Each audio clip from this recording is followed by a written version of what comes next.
My name is Annie. I'm from the United States and I'm currently pursuing my master's degree in HCI and design from City University of London. I chose to come to the UK and study for a number of reasons.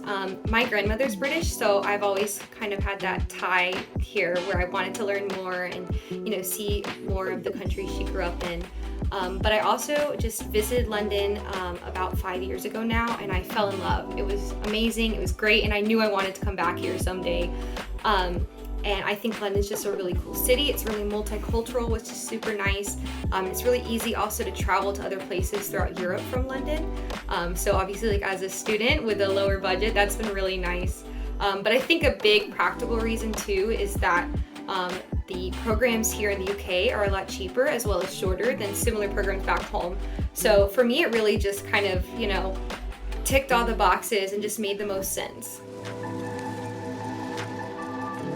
City has had several informational events which I think have been really useful to me as an international student, especially early on when I was transitioning into the UK and working through visa stuff and trying to figure out what I needed to do to make sure I got all the documents on time. I think it was really useful to have information sessions and just have that information available, as well as an office I could contact when I was unsure about something or had questions.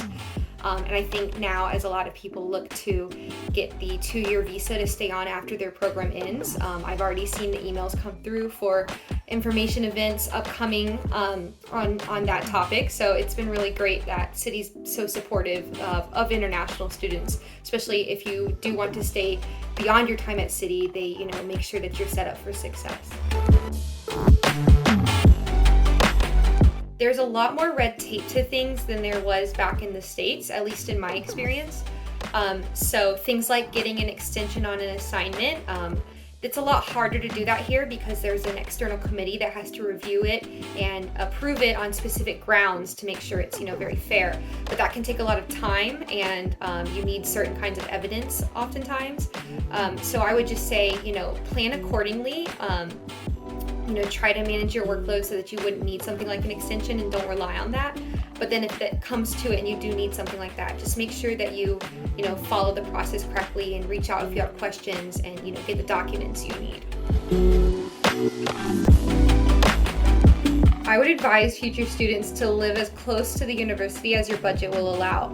Especially when you have early morning classes, it can be a pain to have to take a really long tube or bus commute, or even have transfers in that. So as close as you can get, your commute will be easier in the morning. You're more likely to get to class on time, and I just think it's overall easier. Plus, a lot of people end up living near campus anyway, so more likely than not, a lot of your friends will live close to the university. So it's kind of nice to be able to live close to them so you guys can hang out after class a little more easily.